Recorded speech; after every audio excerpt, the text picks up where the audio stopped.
मेरे प्यारे देशवासियों, नमस्कार। आज देश के कई हिस्सों में सूर्य उपासना का महापर्व छठ मनाया जा रहा है।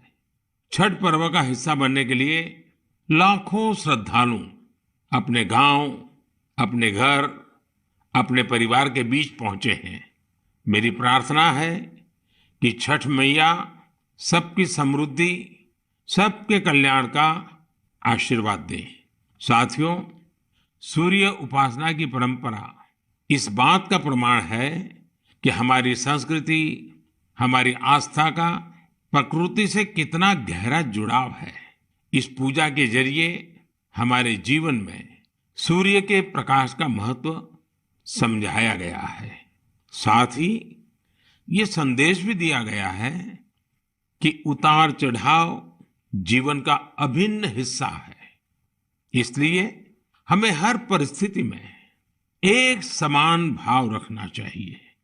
छठ मैया की पूजा में भांति भांति के फलों और ठेकुआ का प्रसाद चढ़ाया जाता है। इसका व्रत भी किसी कठिन साधना से कम नहीं होता।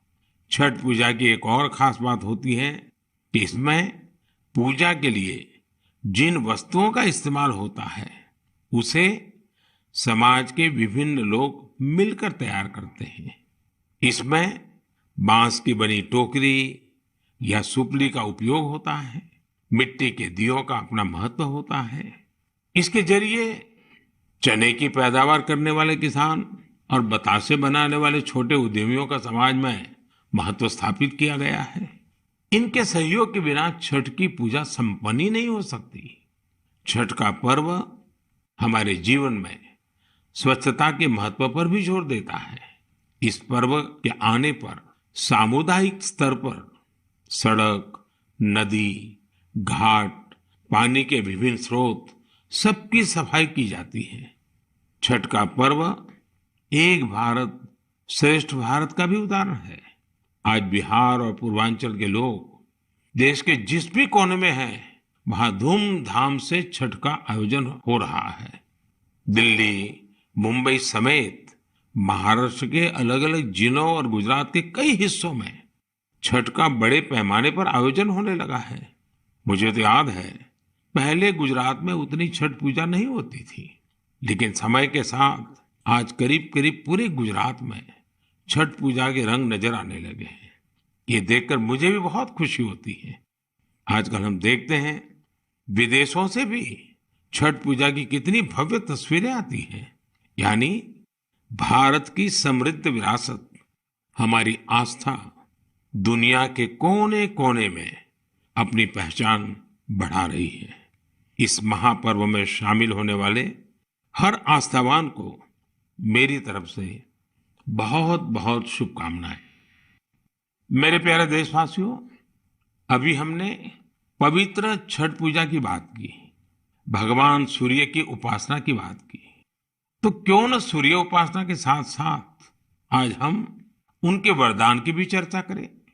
सूर्य देव का ये वरदान है सौर ऊर्जा, सोलर एनर्जी। आज एक ऐसा विषय है जिसमें पूरी दुनिया अपना भविष्य देख रही है। और भारत के लिए तो सूर्यदेव सदियों से उपासना ही नहीं, जीवन पद्धति के भी केंद्र में रह रहे हैं। भारत आज अपने पारंपरिक अनुभवों को आधुनिक विज्ञान से जोड़ रहा है। तभी आज हम सौर ऊर्जा से बिजली बनाने वाले सबसे बड़े देशों में शामिल हो गए हैं। सौर ऊर्जा से कैसे हमारे देश के गरीब और मध्यम वर्ग के जीवन में बदलाव आ रहा है, वो भी अध्ययन का विषय है। तमिलनाडु में कांचीपुरम में एक किसान है, थिरु के एजिलन। इन्होंने पीएम कुसुम योजना का लाभ लिया और अपने खेत में 10 हॉर्स पावर का सोलर पंप सेट लगवाया। अब उन्हें अपने खेत के लिए बिजली पर कुछ खर्च नहीं करना होता है। खेत में सिंचाई के लिए अब वो सरकार की बिजली सप्लाई पर निर्भर भी नहीं है। वैसे ही राजस्थान के भरतपुर में पीएम कुसुम योजना के एक और लाभार्थी किसान हैं कमलजी मीणा। कमल जी ने खेत में सोलर पंप लगाया, जिससे उनकी लागत कम हो गई है। लागत कम हुई तो आमदनी भी बढ़ गई। कमल जी सोलार बिजली से दूसरे कई छोटे उद्योगों को भी जोड़ रहे हैं। उनके इलाके में लकड़ी का काम है, गाय के गोबर से बनने वाले उत्पाद हैं, इनमें भी सोलर बिजली का इस्तेमाल हो रहा है। वो 10-12 लोगों को रोजगार भी दे रहे हैं। यानी कुसुम योजना से कमल जी ने जो शुरुआत की, उसकी महक कितने ही लोगों तक पहुंचने लगी है।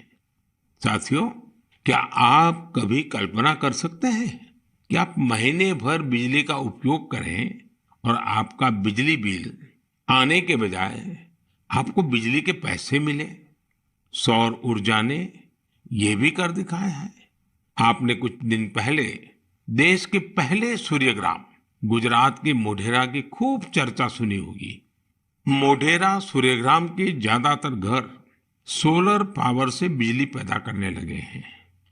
अब वहां के कई घरों में महीने के आखिर में बिजली का बिल नहीं आ रहा, बल्कि बिजली से कमाई का चेक आ रहा है। ये होता देख अब देश के बहुत से गांवों के लोग मुझे चिट्ठियां लिखकर कह रहे हैं कि उनके गांव को भी सूर्यग्राम में बदला जाए। यानी वो दिन दूर नहीं जब भारत में सूर्य ग्रामों का निर्माण बहुत बड़ा जन आंदोलन बनेगा। और इसकी शुरुआत मोढेरा गांव के लोग कर ही चुके हैं। आइए मन की बात के श्रोताओं को भी मोढेरा के लोगों से मिलवाते हैं। हमारे साथ इस समय फोन लाइन पर जुड़े हैं श्रीमान विपिन भाई पटेल। विपिन भाई नमस्ते। देखिए, अब तो मोढेरा पूरे देश के लिए एक मॉडल के रूप में चर्चा में आ गया है। लेकिन जब आपको अपने रिश्तेदार परिचित सब बातें पूछते होंगे तो आप उनको क्या बताते हैं? क्या फायदा हुआ? सर, लोग हमारे को पूछते हैं तो हम कहते हैं कि हमारे जो बीज बिल आता था, लाइट बिल, वो अभी 0 आ रहा है और कभी 70 रुपए आता है। पर लेकिन हमारे पूरे गांव में जो आर्थिक परिस्थिति है वो सुधर रही है। यानी एक प्रकार से पहले जो बिजली बिल की चिंता थी वो खत्म हो गई। हाँ सर, वो तो बात सही है सर। तो अभी तो कोई टेंशन नहीं पूरे गांव में। सब लोग को लग रहा है कि सर ने जो किया तो वो तो बहुत अच्छा किया है। वो खुश है सर, आनंदित हो रहे हैं सब। अब अपने घर में ही खुद ही बिजली का कारखाना के मालिक बन गए। खुद का अपना घर के छत पे बिजली बन रही है। हाँ, बात सही है सर। तो क्या ये बदलाव जो आया है उसकी गांव के लोगों पे क्या असर है? सर, वो पूरे गांव के लोग वो खेती कर रहे हैं तो फिर मेरे को बिजली की जो झंझट थी तो उसमें मुक्ति हो गई है। बिजली का बिल तो भरना नहीं है, निश्चित हो गए है सर। मतलब बिजली का बिल भी गया और सुविधा बढ़ गई, झंझट भी गया सर। और सब जब आप यहाँ आए थे और तो 3D शो जो यहाँ उद्घाटन किया तो इसके बाद तो मोढेरा गांव में 4 चांद लग गए सर। और वो जो सेक्रेटरी आए थे सर, जी जी, तो वो गांव फेमस हो गया सर। या यूएन के सेक्रेटरी जनरल, उनकी खुद की इच्छा थी। उन्होंने मुझे बड़ा आग्रह किया कि भाई इतना बड़ा काम किया है तो मैं वहां जाके देखना चाहता हूँ। चलिए विपिन भाई, आपको और आपके गांव के सब लोगों को मेरी तरफ से बहुत बहुत शुभकामनाएं। और दुनिया आप में से प्रेरणा ले और ये सोलर एनर्जी का अभियान घर घर चले। ठीक है सर, हम लोगों को बताएंगे कि भाई सोलर लगवाओ, आपके पैसे से भी लगवाओ तो बहुत फायदा है। हाँ, लोगों को समझाइए। चलिए, बहुत बहुत शुभकामनाएं। धन्यवाद भैया। Thank you sir, thank you sir. मेरा जीवन धन्य हो गया आपसे बात करके। विपिन भाई का बहुत बहुत धन्यवाद। आइए अब मोढेरा गांव में वर्षा बहन से भी बात करेंगे। हेलो, नमस्ते सर। नमस्ते नमस्ते। वर्षा बहन कैसी हैं आप? बहुत अच्छे हैं सर, आप कैसे हैं? मैं बहुत ठीक हूँ। हम धन्य हो गए सर आपसे बात करके। अच्छा वर्षा बहन, हाँ, आप मोढेरा में, आप तो एक तो फौजी परिवार से हैं। फौजी परिवार से हूँ मैं, आर्मी एक्समैन की वाइफ बोल रही हूँ सर। तो पहले हिंदुस्तान में कहाँ कहाँ जाने का मौका मिला आपको? मुझे राजस्थान में मिला, गांधीनगर में मिला, कटरा का जो जम्मू है वहाँ पर मिला मौका साथ में रहने का। बहुत सुविधा वहाँ पर मिल रही थी सर। हाँ, ये फौज में होने के कारण आप हिंदी भी बढ़िया बोल रही हो। हाँ, सीखा है सर। मुझे बताइए, मोढेरा में जो इतना बड़ा परिवर्तन आया, ये सोलर रूफटॉप प्लांट आपने लगवा दिया। जो शुरू में लोग कह रहे होंगे तब तो आपको मन में आया होगा ये क्या मतलब है, क्या कर रहे हैं, क्या होगा, ऐसे थोड़ी बिजली आती है, सब बातें हैं कि आपके मन में आई होगी। अब क्या अनुभव आ रहा है, इसका फायदा क्या हुआ है? बहुत सर, फायदा तो फायदा ही फायदा हुआ है सर। हमारे गांव में तो रोज दिवाली मनाई जाती है आपकी वजह से। 24 घंटे हमें बिजली मिल रही है, बिल तो आता ही नहीं है बिल्कुल। हमारे घर में हमें अन्य इलेक्ट्रिक सब चीजें घर में ला रखी है सर, सब यूज कर रहे हैं हम आपकी वजह से सर। बिल आता ही नहीं है तो हम फ्री माइंड से सब यूज कर सकते हैं ना। ये बात सही है, आपने बिजली का अधिकतम उपयोग करने के लिए भी मन बना लिया है। बना लिया सर, बना लिया। अभी हमें कोई दिक्कत ही नहीं है, हम फ्री माइंड से सब जो वॉशिंग मशीन है, एसी है, सब चला सकते हैं सर। और गांव के बाकी लोग भी खुश हैं इसके कारण? बहुत बहुत खुश है सर। अच्छा, ये आपके पतिदेव तो वहाँ सूर्य मंदिर में काम करते हैं, तो वहाँ वो जो लाइट शो हुआ, इतना बड़ा इवेंट हुआ, और अभी दुनिया भर के मेहमान आ रहे हैं। दुनिया भर के फॉरेनर आ सकते हैं और सर आपने वर्ल्ड में प्रसिद्ध कर दिया है हमारे गांव को। तो आपके पति को अब काम बढ़ गया होगा, इतने मेहमान वहाँ मंदिर में देखने के लिए आ रहे हैं। अरे कोई बात नहीं, जितना भी काम बढ़े सर, कोई बात नहीं, इसकी हमें कोई दिक्कत नहीं है हमारे पति को। बस आप विकास करते जाओ हमारे गांव का। अब गांव का विकास तो हम सबको मिल करके करना है। हाँ हाँ सर, हम आपके साथ हैं। और मैं तो मोढेरा के लोगों का अभिनंदन करूंगा, क्योंकि गांव ने इस योजना को स्वीकार किया और उनको विश्वास हो गया कि हाँ, हम अपने घर में बिजली बना सकते हैं। 24 घंटे सर हमारे घर में बिजली आती है और हम बहुत खुश हैं। चलिए, मेरी आपको बहुत शुभकामनाएं हैं। जो पैसे बचे हैं इसका बच्चों के भलाई के लिए उपयोग कीजिए। उन पैसों का उपयोग अच्छा हो ताकि आपका जीवन को फायदा हो। मेरी आपको बहुत शुभकामनाएं और सब मोढेरा वालों को मेरे नमस्कार। साथियों, वर्षाबेन और विपिन भाई ने जो बताया है वो पूरे देश के लिए, गांवों शहरों के लिए एक प्रेरणा है। मोढेरा का ये अनुभव पूरे देश में दोहराया जा सकता है। सूर्य की शक्ति अब पैसे भी बचाएगी और आय भी बढ़ाएगी। जम्मू कश्मीर के श्रीनगर से एक साथी हैं मंजूर अहमद लईवाल। कश्मीर में सर्दियों के कारण बिजली का खर्च काफी होता है। इसी कारण मंजूर जी का बिजली का बिल भी 4,000 रुपये से ज्यादा आता था। लेकिन जब से मंजूर जी ने अपने घर पर सोलर रूफटॉप प्लांट लगवाया है, उनका खर्च आधे से भी कम हो गया है। ऐसे ही ओडिशा की एक बेटी कुन्नी देवरी सौर ऊर्जा को अपने साथ साथ दूसरी महिलाओं के रोजगार का माध्यम बना रही है।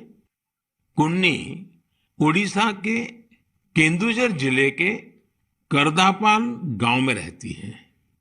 वो आदिवासी महिलाओं को सोलर से चलने वाली रीलिंग मशीन पर सिल्क की कताई की ट्रेनिंग देती हैं।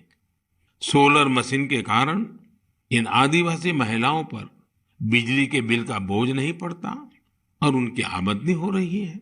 यही तो सूर्यदेव की सौर ऊर्जा का वरदान ही तो है। वरदान और प्रसाद तो जितना विस्तार हो उतना ही अच्छा होता है। इसलिए मेरी आप सबसे प्रार्थना है, आप भी इसमें जुड़े और दूसरों को भी जोड़े।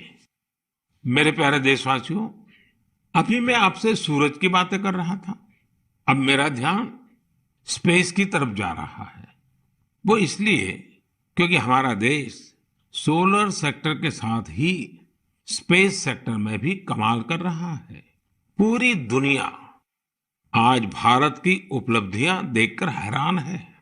इसलिए मैंने सोचा मन की बात के श्रोताओं को ये बताकर मैं उनकी भी खुशी बढ़ाऊं। साथियों, अब से कुछ दिन पहले आपने देखा होगा भारत ने एक साथ 36 सैटेलाइट्स को अंतरिक्ष में स्थापित किया है। दिवाली से ठीक एक दिन पहले मिली ये सफलता एक प्रकार से ये हमारे युवाओं की तरफ से देश को एक स्पेशल दिवाली गिफ्ट है। इस लॉन्चिंग से कश्मीर से कन्याकुमारी और कच्छ से कोहिमा तक पूरे देश में डिजिटल कनेक्टिविटी को और मजबूती मिलेगी। इसकी मदद से बेहद दूर दराज के इलाके भी देश के बाकी हिस्सों से और आसानी से जुड़ जाएंगे। देश जब आत्मनिर्भर होता है तो कैसे सफलता की नई ऊंचाई पर पहुंचता जाता है, ये इसका भी एक उदाहरण है। आपसे बात करते हुए मुझे वो पुराना समय भी याद आ रहा है जब भारत को क्रायोजेनिक रॉकेट टेक्नोलॉजी देने से मना कर दिया गया था। लेकिन भारत के वैज्ञानिकों ने ना सिर्फ स्वदेशी टेक्नोलॉजी विकसित की, बल्कि आज इसकी मदद से एक साथ दर्जनों सैटेलाइट्स अंतरिक्ष में भेज रहा है। इस लॉन्चिंग के साथ भारत ग्लोबल कॉमर्शियल मार्केट में एक मजबूत प्लेयर बनकर उभरा है। इससे अंतरिक्ष के क्षेत्र में भारत के लिए अवसरों के नए द्वार भी खुले हैं। साथियों, विकसित भारत का संकल्प लेकर चल रहा हमारा देश सबका प्रयास से ही अपने लक्ष्यों को प्राप्त कर सकता है। भारत में पहले स्पेस सेक्टर सरकारी व्यवस्थाओं के दायरे में ही सिमटा हुआ था। जब ये स्पेस सेक्टर भारत के युवाओं के लिए, भारत के प्राइवेट सेक्टर के लिए खोल दिया गया, तब से इसमें क्रांतिकारी परिवर्तन आने लगे हैं। भारतीय इंडस्ट्री और स्टार्टअप्स इस क्षेत्र में नए नए इनोवेशंस और नई नई टेक्नोलॉजी लाने में जुटे हैं। विशेषकर इन स्पेस के सहयोग से इस क्षेत्र में बड़ा बदलाव होने जा रहा है। इन स्पेस के जरिए गैर सरकारी कंपनियों को भी अपने पेलोड्स और सैटेलाइट लॉन्च करने की सुविधा मिल रही है। मैं अधिक से अधिक स्टार्टअप्स और इनोवेटर्स से आग्रह करूंगा कि वे स्पेस सेक्टर में भारत में बन रहे इन बड़े अवसरों का पूरा लाभ उठाएं। मेरे प्यारे देशवासियों, जब स्टूडेंट्स की बात आए, युवा शक्ति की बात आए, नेतृत्व शक्ति की बात आए, तो हमारे मन में घिसी पीटी पुरानी बहुत सारी धारणाएं घर कर गई हैं। कई बार हम देखते हैं कि जब स्टूडेंट पावर की बात होती है तो इसको छात्र संघ चुनावों से जोड़कर उसका दायरा सीमित कर दिया जाता है। लेकिन स्टूडेंट पावर का दायरा बहुत बड़ा है, बहुत विशाल है। स्टूडेंट पावर भारत को पावरफुल बनाने का आधार है। आखिर आज जो युवा है वही तो भारत को 2047 तक लेकर जाएंगे।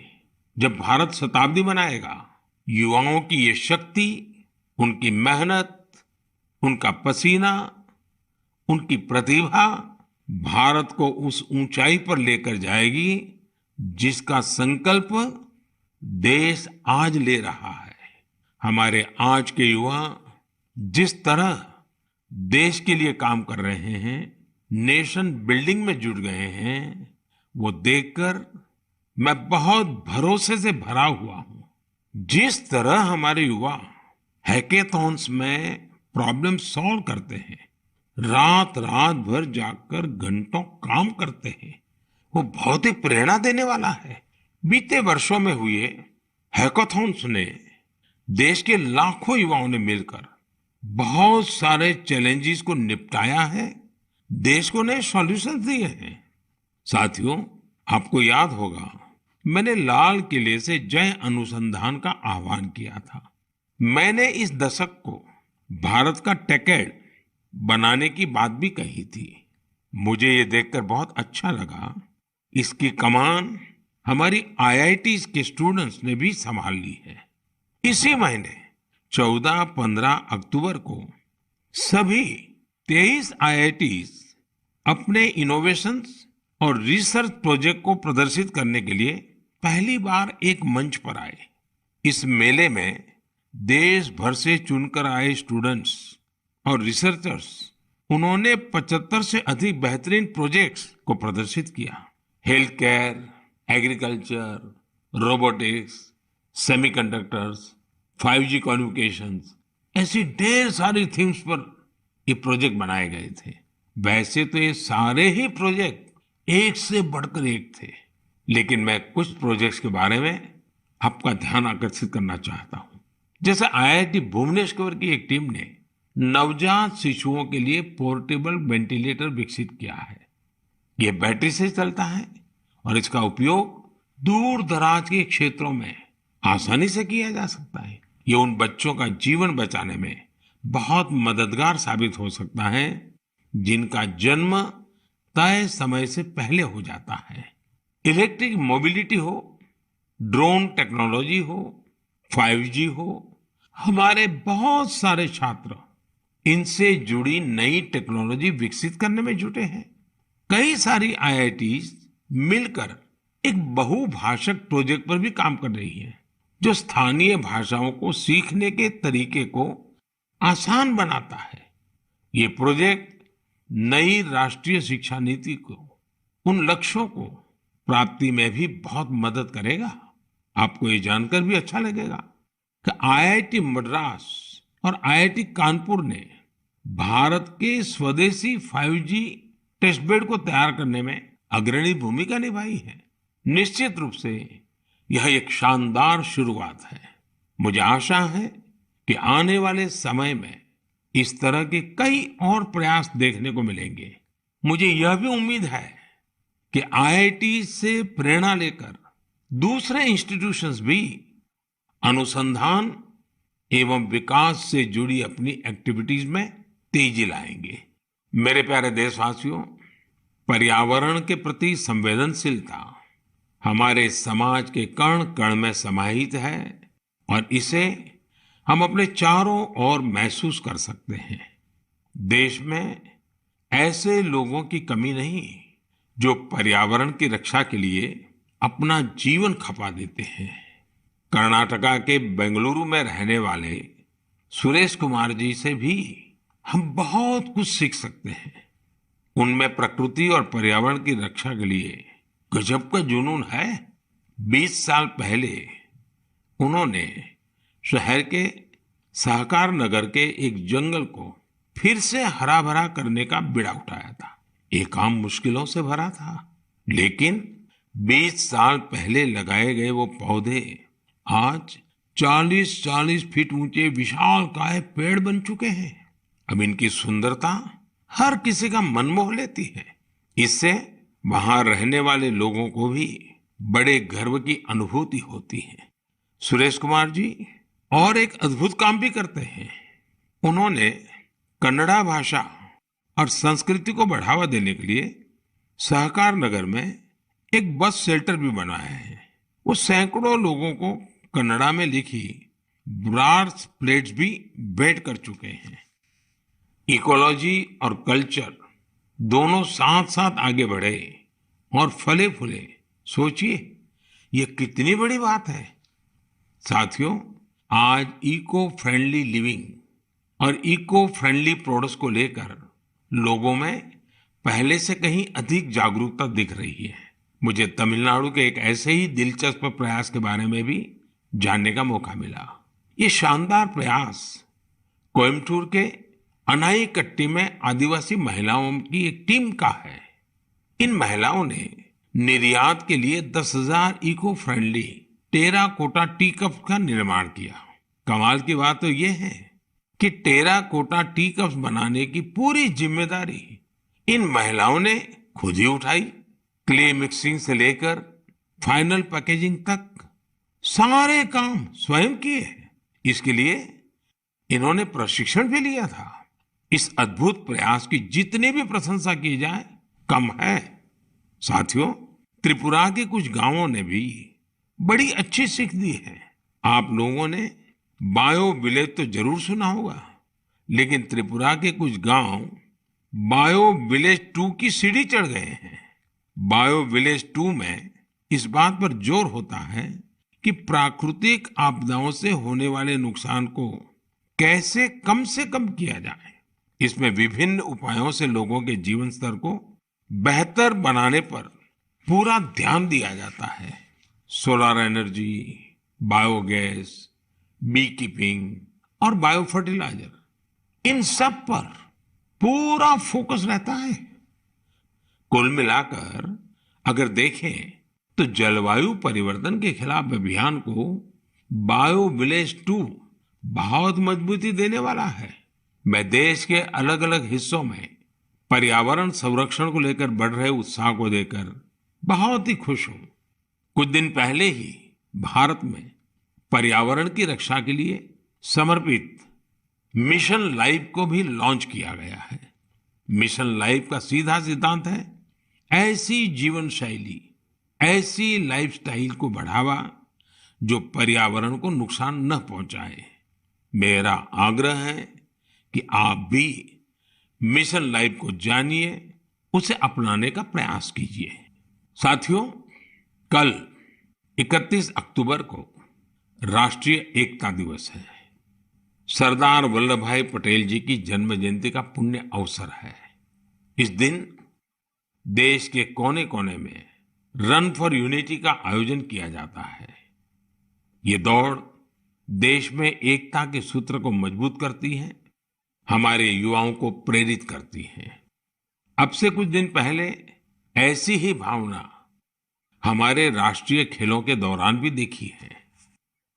जुड़ेगा इंडिया तो जीतेगा इंडिया, इस थीम के साथ राष्ट्रीय खेलों ने जहां एकता का मजबूत संदेश दिया, वहीं भारत की खेल संस्कृति को भी बढ़ावा देने का काम किया है। आपको ये जानकर खुशी होगी कि यह भारत में राष्ट्रीय खेलों का अब तक का सबसे बड़ा आयोजन था। इसमें 36 खेलों को शामिल किया गया, जिसमें 7 नई और 2 स्वदेशी स्पर्धा योगासन और मलखंब भी शामिल रही। गोल्ड मेडल जीतने में सबसे आगे जो 3 टीमें रही, वे हैं सर्विसेज की टीम, महाराष्ट्र और हरियाणा की टीम। इन खेलों में 6 नेशनल रिकॉर्ड्स और करीब करीब 60 नेशनल गेम्स रिकॉर्ड्स भी बने। मैं पदक जीतने वाले, नए रिकॉर्ड बनाने वाले, इस खेल प्रतियोगिता में हिस्सा लेने वाले सभी खिलाड़ियों को बहुत बहुत बधाई देता हूं। मैं इन खिलाड़ियों के सुनहरे भविष्य की कामना भी करता हूं। साथियों, मैं उन सभी लोगों की भी हृदय से प्रशंसा करना चाहता हूं जिन्होंने गुजरात में हुए राष्ट्रीय खेलों के सफल आयोजन में अपना योगदान दिया। आपने देखा है कि गुजरात में तो राष्ट्रीय खेल नवरात्रि के दौरान हुए। इन खेलों के आयोजन से पहले एक बार तो मेरे मन में भी आया कि इस समय तो पूरा गुजरात इन उत्सवों में जुटा होता है, तो लोग इन खेलों का आनंद कैसे ले पाएंगे। इतनी बड़ी व्यवस्था और दूसरी तरफ नवरात्रि के गरबा वगैरह का इंतजाम, ये सारे काम गुजरात एक साथ कैसे कर लेगा। लेकिन गुजरात के लोगों ने अपने आतिथ्य सत्कार से सभी मेहमानों को खुश कर दिया। अहमदाबाद में नेशनल गेम्स के दौरान जिस तरह कला, खेल और संस्कृति का संगम हुआ, वह उल्लास से भर देने वाला था। खिलाड़ी भी दिन में जहां खेल में हिस्सा लेते थे, वहीं शाम को वे गरबा और डांडिया के रंग में डूब जाते थे। उन्होंने गुजराती खाना और नवरात्रि की तस्वीरें भी सोशल मीडिया पर खूब शेयर की। यह देखना हम सभी के लिए बहुत ही आनंददायक था। आखिरकार इस तरह के खेलों से भारत की विविध संस्कृतियों के बारे में भी पता चलता है। ये एक भारत श्रेष्ठ भारत की भावना को भी उतना ही मजबूत करते हैं। मेरे प्यारे देशवासियों, नवंबर महीने में 15 तारीख को हमारा देश जनजातीय गौरव दिवस मनाएगा। आपको याद होगा, देश ने पिछले साल भगवान बिरसा मुंडा की जन्म जयंती के दिन आदिवासी विरासत और गौरव को सेलिब्रेट करने के लिए ये शुरुआत की थी। भगवान बिरसा मुंडा ने अपने छोटे से जीवन काल में अंग्रेजी हुकूमत के खिलाफ लाखों लोगों को एकजुट कर दिया था। उन्होंने भारत की आजादी और आदिवासी संस्कृति की रक्षा के लिए अपना जीवन बलिदान कर दिया था। ऐसा कितना कुछ है जो हम धरती आबा बिरसा मुंडा से सीख सकते हैं। साथियों, जब धरती आबा बिरसा मुंडा की बात आती है, छोटे से उनके जीवन काल की तरफ नजर करते हैं, आज भी हम उसमें से बहुत कुछ सीख सकते हैं। और धरती आबा ने तो कहा था, ये धरती हमारी है, हम इसके रक्षक हैं। उनके इस वाक्य में मातृभूमि के लिए कर्तव्य भावना भी है और पर्यावरण के लिए हमारे कर्तव्यों का एहसास भी है। उन्होंने हमेशा इस बात पर जोर दिया था कि हमें हमारी आदिवासी संस्कृति को भूलना नहीं है, उससे रत्ती भर भी दूर नहीं जाना है। आज भी हम देश के आदिवासी समाजों से प्रकृति और पर्यावरण को लेकर बहुत कुछ सीख सकते हैं। साथियों, पिछले साल भगवान बिरसा मुंडा की जयंती के अवसर पर मुझे रांची के भगवान बिरसा मुंडा म्यूजियम के उद्घाटन का सौभाग्य प्राप्त हुआ था। मैं युवाओं से आग्रह करना चाहूंगा कि उन्हें जब भी समय मिले वे इसे देखने जरूर जाएं।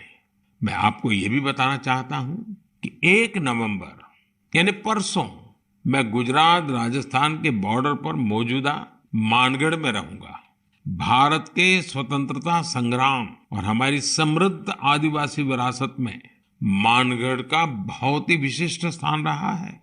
यहाँ पर नवंबर 1913 में एक भयानक नरसंहार हुआ था, जिसमें अंग्रेजों ने स्थानीय आदिवासियों की निर्ममता पूर्वक हत्या कर दी थी।